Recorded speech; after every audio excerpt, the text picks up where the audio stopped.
নমস্কাৰ, এই মুহূৰ্তত আহি পৰিছে কেইবাটাও গুৰুত্বপূৰ্ণ খবৰ আৰু এনে ধৰণৰ খবৰসমূহ নিতৌ চাবৰ কাৰণে চেনেলটো সাবস্ক্ৰাইব কৰি ভিডিঅ'টোত এটা লাইক কৰি দিব। আজি 7খন ৰাজ্যৰ 13টা বিধানসভা সমষ্টিৰ উপ নিৰ্বাচনৰ ফলাফল ঘোষণা কৰা হৈছে। পশ্চিমবংগ, বিহাৰ, উত্তৰাখণ্ড, পাঞ্জাব, হিমাচল প্ৰদেশ, তামিলনাডু আৰু মধ্যপ্ৰদেশৰ 13টা বিধানসভা সমষ্টিত হৈছিল উপ নিৰ্বাচন। পশ্চিমবংগৰ ৰায়গঞ্জ বিধানসভা সমষ্টিত তৃণমূল কংগ্ৰেছৰ জয়লাভ। বিজেপি প্ৰাৰ্থীক প্ৰায় 50,000 ভোটত হৰুৱাই জয়ী হৈছে কৃষ্ণ কল্যাণী। ইফালে হিমাচল প্ৰদেশৰ হামিৰপুৰ বিধানসভা সমষ্টিত বিজেপিৰ জয়লাভ। কংগ্ৰেছ প্ৰাৰ্থীতকৈ 1500 ভোটত জয়ী বিজেপিৰ আশিষ শৰ্মা।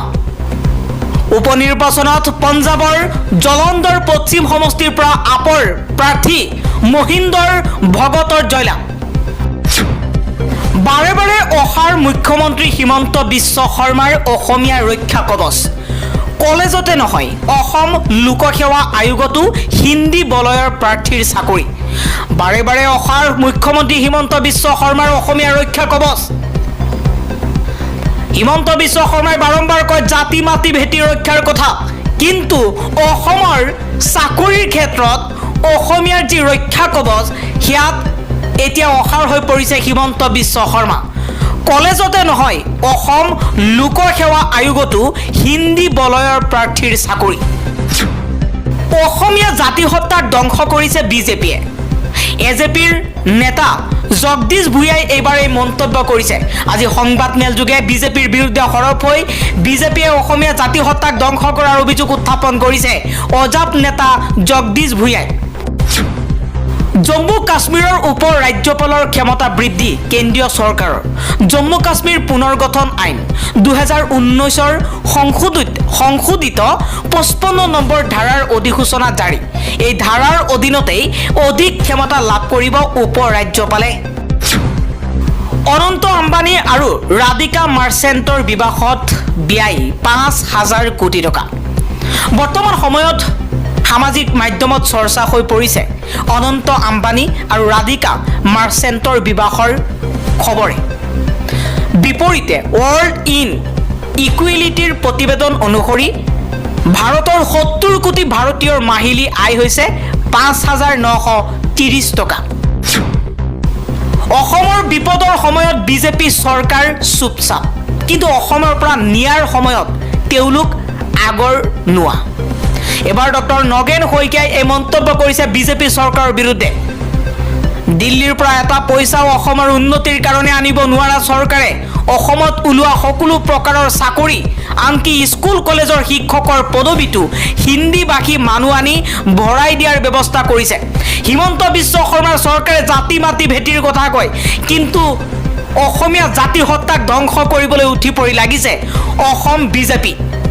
ডক্টৰ নগেন শইকীয়াই কৈছে যে দিল্লীৰ পৰা এটা পইচাও অসমৰ উন্নতিৰ কাৰণে আনিব নোৱাৰা চৰকাৰে অসমত ওলোৱা সকলো প্ৰকাৰৰ চাকৰি, স্কুল কলেজৰ শিক্ষকৰ পদবীটো এতিয়া হিন্দী ভাষী মানুহ আনি ভৰাই দিয়াৰ ব্যৱস্থা কৰিছে।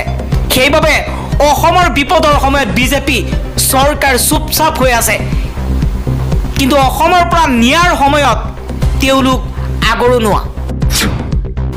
ৰাজ্যত নিবনুৱাৰ ভয়াৱহ ৰূপ। তৃতীয় আৰু চতুৰ্থ বৰ্গৰ পদৰ বাবে 18 লাখ আবেদন অসমত। তৃতীয় বৰ্গৰ 7,500 আৰু চতুৰ্থ বৰ্গৰ 4,500টা পদৰ বাবে হ'ব নিযুক্তি। কিন্তু অসমত ইমানেই নিবনুৱা সমস্যা বৃদ্ধি পাইছে যে 4,500 আৰু 4,500 আৰু তৃতীয় বৰ্গৰ 7,500 চাকৰিৰ বাবে অসমৰ 18 লাখ প্ৰাৰ্থীয়ে আবেদন কৰিছে। ADRE পৰীক্ষাৰ আৰ্হি সলনি নকৰাৰ সন্দৰ্ভত বিভিন্ন মানুহৰ পৰা পোৱা মতামতক স্বীকাৰ কৰি আমি সিদ্ধান্ত গ্ৰহণ কৰিছোঁ যে পৰীক্ষা আৰ্হিটো যোৱা বছৰৰ দৰেই থাকিব। মুখ্যমন্ত্ৰী ডক্টৰ হিমন্ত বিশ্ব শৰ্মাই এই ঘোষণা কৰিছে কিছু সময় পূৰ্বে। এটি লিখিত পৰীক্ষা হ'ব আৰু তাৰ পাছত মৌখিক পৰীক্ষা হ'ব। তৃতীয় আৰু চতুৰ্থ বৰ্গৰ পৰীক্ষাৰ বাবে 3rd grade and 4th grade এই দুয়োটা পদবীৰ বাবে ADRE পৰীক্ষাৰ আৰ্হি সলনি নকৰাৰ সন্দৰ্ভত বিভিন্ন মানুহৰ পৰা মতামত লোৱাৰ পাছত স্বীকাৰ কৰিছে হিমন্ত বিশ্ব শৰ্মাই যে পৰীক্ষা আগৰ দৰেই হ'ব। এটা লিখিত পৰীক্ষা হ'ব আৰু তাৰ পাছত এটা মৌখিক পৰীক্ষা হ'ব।